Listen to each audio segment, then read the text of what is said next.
HinKhoj word of the day, shatter.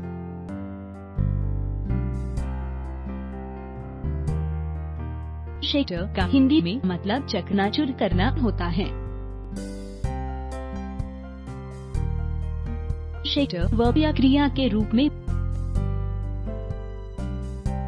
synonyms of shatter: blast, crush, demolish, destroy, smash. Antonyms of shatter: build, create, encourage, improve. Example: England shattered India's dream of winning a maiden women's T20 World Cup. उदाहरण: England ने पहला महिला T20 विश्व cup जीतने के भारत के सपने को चकनाचूर कर दिया।